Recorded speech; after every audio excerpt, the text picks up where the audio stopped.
Hi all you Stonehenchers, it's GI. Just wanted to put a little video together for you based on a couple of members' feedback on some skill aspects that people can practice in their garden.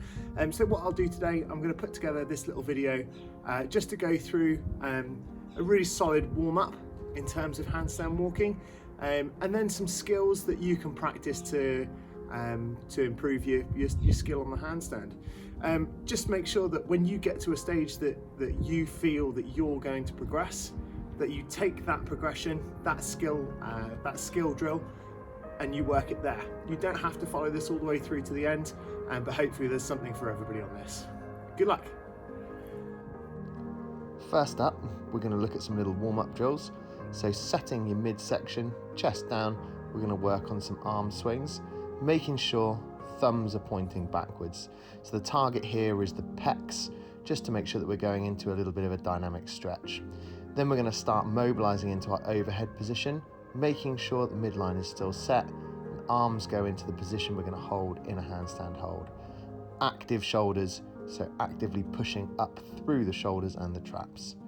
Next up, we're going to swing the arms from front to overhead, both together, showing you this from side on, just so you can see that I'm really working hard on keeping my midline nice and strong. To do this, finger in the bottom of the rib cage, finger in the tummy button and just below, and then bring the 2 points together. Next up, we're just going to work through a little bit of strength, so push-ups and handstand push-ups in a downward facing dog position. Completely up to you, and you can actually use these as a little bit of a strength builder. For our warm-up, we're going to be working through sets of 5 repetitions.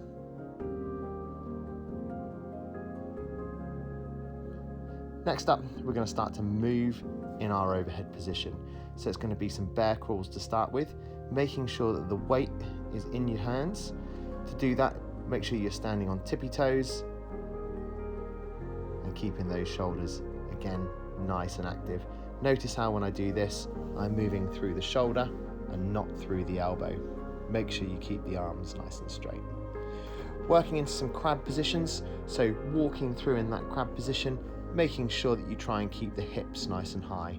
This one's going to help to stretch out your wrists, ready for those handstand holds and those handstand walks.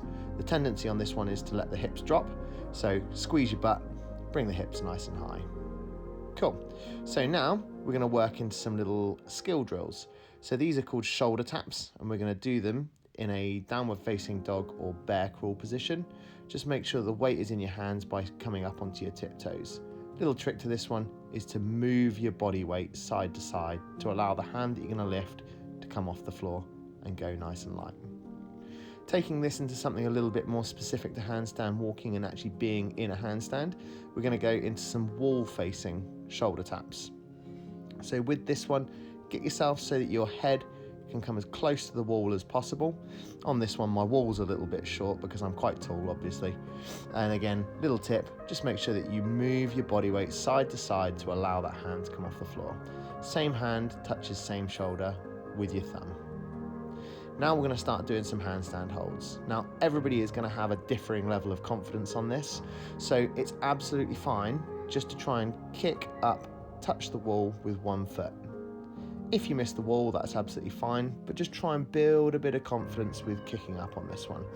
Making sure that your arms stay nice and straight, shoulders are active, pushing into the floor the whole time.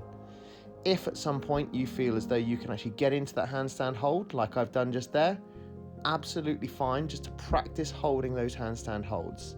Anything up to about 10, 20, 30 seconds is going to be really useful. Next, we're going to move on to some actual handstand walking. So notice how I drew a line just behind where my hands were for the handstand hold. I'm going to put my fingertips up against that line and just try and move a hand closer to the wall. What will happen is that as you get to the wall, your feet will touch and push you back down so that you're not falling over the end of your handstand. This is just going to help to build a little bit of confidence with starting to get that walk going. At each time you do it and you feel confident, draw the line a little bit further away from the wall and see if you can get a couple more steps in with the hands, again touching the feet. Now just a little extra for you, this is going to be quite challenging, so it's absolutely fine if we're not quite there yet. So what I want you to do is come up, see if you can get yourself into a handstand hold And again, moving body weight side to side, see if we can work into those shoulder taps. If you can do this, you're ready to handstand walk.